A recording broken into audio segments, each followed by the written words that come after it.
Lemieux and his entire team showed a lot of championship heart. Yeah, it's painted on triple C. It's still recording? Yeah. I got you. Okay. With that, we're going to set up the belts here for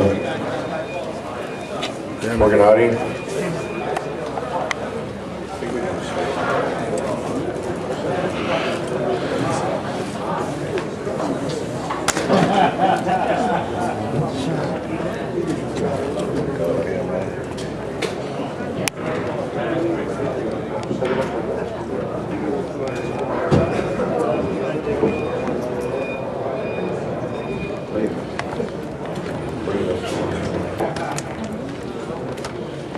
Okay, so we got the belts now.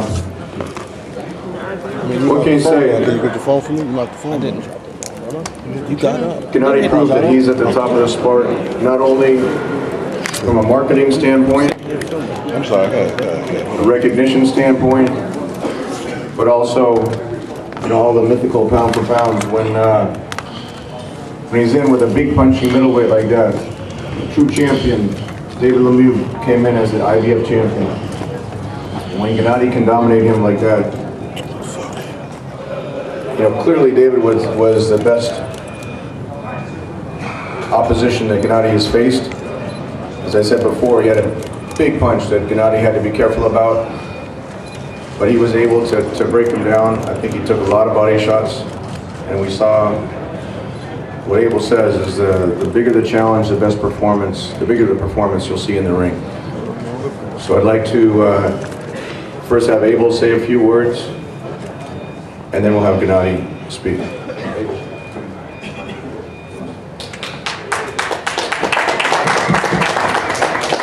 First of all, I want to congratulate David and David's team for getting to this point. It's a difficult road always when you fight for a title and win a title. They showed a lot of heart in there, but as I said before, nobody from 54 to 160 is going to stay 12 rounds with Gennady. Gennady showed today that he can box a little bit. He's not just a puncher.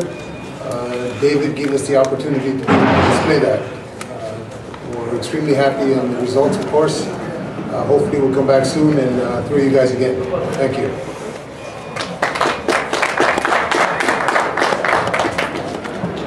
Your bag is right here. I got you, man. I moved it over. Just have see a phone on the floor? We'll have we'll have Gennady because Max is here, so we'll have Gennady say a few words here, and then we'll open it up for questions as well. Thank you. First of all, thank you very much to my team. Today is a big day for me. I'm very proud because I have a unification fight and my first debut in pay-per-view fight. It's a big step for next, for future, for my story. Thank you, my team. Big round of applause. The new IBF champion who just added to his existing belts here. So, do you want to open up?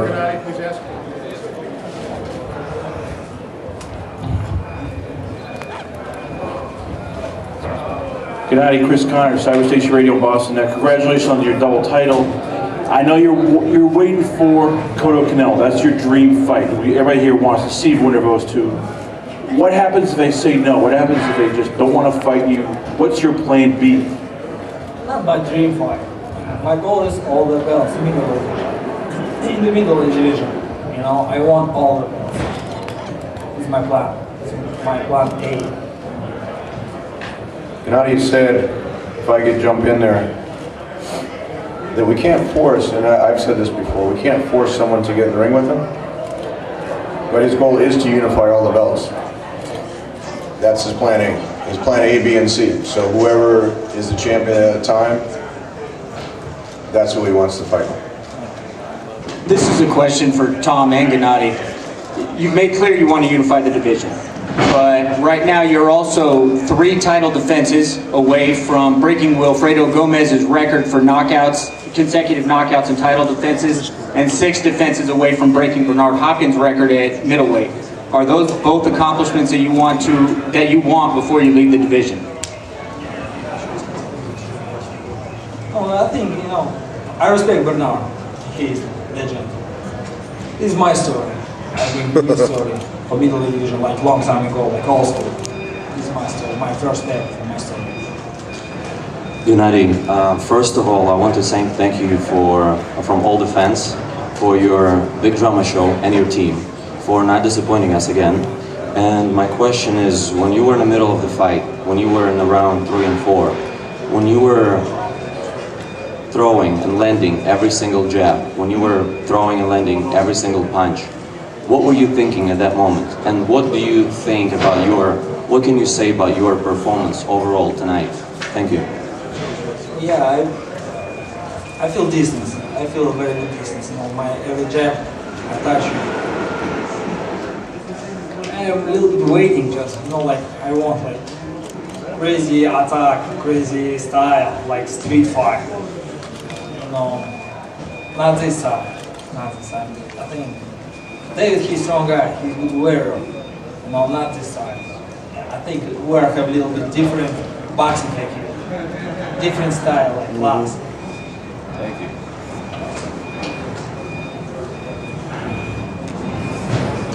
Congratulations, Gennady. Two questions for you. You talked a little bit about the fact that you'd like to fight the Canelo and Cotto winner. We understand that, and you want the belts. Do you or Tom can maybe answer this also? Do you guys think that if Andy Lee or Billy Joe Saunders ever comes out of that fight, is that a legitimate fight that is makeable and that's something you're interested in? Yes, of course. Yeah. I'm a boxing man. I'm ready. The priority, Dan, is to see who's the winner November 21. Usually, I'm already planning his next fight, but this one will definitely depend on what happens November 21 and then what the winner decides to do. But it's clearly, it's a great fight with Andy Lee and Billy Joe Saunders. We have to give Andy Lee a lot of credit because that is one of the few, he is one of the few top middleweights who actually agreed to fight Gennady last year. So we have to give a lot of credit to Andy, and if he comes out successful, there's no reason for us to believe that he wouldn't agree to fight Gennady again. So I think this type of performance from a marketing standpoint and financial standpoint opens up a lot of doors, Dan, where we can make those type of offers and get the champions in the ring that we weren't able to get in the previous years. Gennady, my other question for you over here is, you fought here in Madison Square Garden before. You sold out at the StubHub Center. What was it like for you to come into the sold-out Madison Square Garden that hasn't had a boxing sellout for a fighter that wasn't a Puerto Rican fighter in, many, many years? That doesn't happen very often. I'm very proud. I'm very proud. I'm very happy. It's a big day for me. Madison Square Garden make out boxing. I love my fans. Thanks to my fans because people understand my style. Thanks my team. Yeah, you're right. Today it feels great atmosphere, amazing atmosphere. Amazing time for me. I'm very proud. Anything surprised you about Lemieux, positively or negatively? Is that Abel's same question for you? Did anything surprise you about Lemieux, positively or negatively? No, I think today for David, he going to school, to boxing school. Different class. Respect, he's strong. He's strong, he's champion. You know what I'm talking about? That's what I'm talking about. Different class. Different class. That's what I said. No, we knew David was going to be strong. As we said in the past, and I said in that conference call several weeks ago, that the difference was going to be the IQ. Just a guy that's a lot smarter in the ring. David was lunging, trying to reach, and was getting hit with shots that maybe another fighter wouldn't hit him with, but Gennady is on a different level, like I've been saying. Gennady, you met Donald Trump tonight. What did you think about him? He's a good boy. I'm a boxer. I'm not political. Respect. No, he loves boxing. Donald Trump actually came to his last fight with Guido, so he's a boxing fan, and he's apparently a fan of Gennady, so he went out of his way to come tonight and came in the locker room to say hi to Gennady. Gennady, GGG, what about TBE? Word is out of Las Vegas, he wasn't happy that it was suggested by Stephen A. Smith on ESPN that you will walk through him. Can you get to 154, and can you fight Floyd comfortably at 154? I hope in the future. Hey, this is for Abel. Is that the best his jab has looked to you? Oh, yes, but I see that in the gym every day. That's the best I've seen it in a fight. I've said for a long, long time, I needed somebody to challenge him so that he would use some of the tools that he uses in the gym. This is finally the guy that was a mental threat to him, not so much a physical threat, but the mental threat that he thought perceived threat was there, so he used the jab a little better and was able to do everything off his jab. If you notice, some of the hooks that he threw off the jab were powerful too. So he does a lot of things off the jab. Today he got able to use it. And he seemed to start, you know, usually Gennady shows a lot of patience in the ring. Tonight he went right after him. Was that your plan? No, the plan was to see what David was going to do, but David came out a little didn't really want to attack, so Gennady had to press the issue. But the jab was magnificent today and controlled the fight. Hi Gennady, congratulations on other people. You know, for years now, people have been talking about you fighting Cotto or Canelo, and you've always wanted it, but it seems like it's closer than ever now. Do you feel like you're going to get it next year? And, you know, how excited are you for that kind of fight?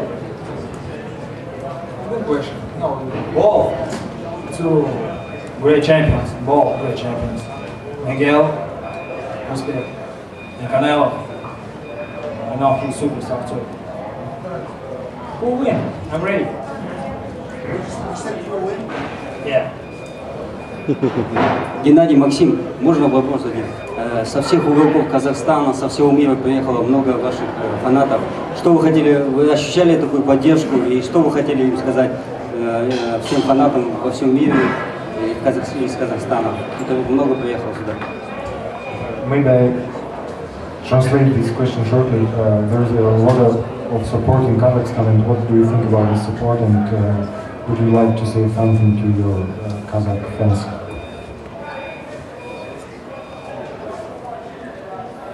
More respect to my fans from Kazakhstan fans, not just Kazakhstan fans, all fans.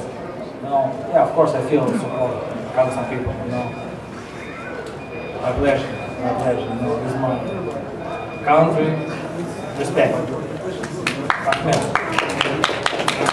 Gennady, congratulations on a spectacular win. I spoke to Abel a few days ago, and he told me that you still haven't even reached your peak, that you could become even better. How much better do you think you can get?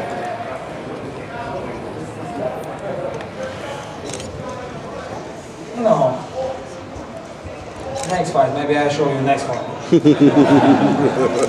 No. Today, good day for me. Not easy day. Very big day. Maybe I'll show you next time. Hi, Golovkin, Squan from ES News. Daniel Jacobs and Peter Quillen, Kid Chocolate, fighting December 5th for the King of Brooklyn title, middleweight. For the outcome of that fight, would you give Kid Chocolate a chance if he wins? He's been going at for a long time. Of course, I'm open for anybody. I'm here. Look at I have 4 belts. Why not? That's a great fight. It's a great fight between two middleweight champions, and that would definitely be a fight that would be on the radar for next year if that's something that we can do. It's certainly, we've talked about a Quillen fight before, and you can't take anything away from Danny Jacobs. He's proven to be a great fighter. Right now he's a WBA regular champion, so that's definitely, the winner would definitely be in the cards, and that would be a great fight here in New York for sure. This question's for Abel. Abel, I know you've told us that Triple G statistically is one of the least most hit fighters. He gets hit the least. And today, it looks like he didn't take any punishment at all. Was that what you planned for, not taking any punishment? I know you said you don't want him to take punishment, but he does sometimes anyway. No, not necessarily. Today he wanted to show people that he's not just a banger. He's a guy that can box. You know, people forget that he had 350 amateur fights with a silver medalist. In order to do that, and only lost 5. You're going to have to know how to box. And today he used the jab. Maybe the next fight will be a hook, a jab and a hook that he uses better. You know, it's a step at a time. But David today presented a target.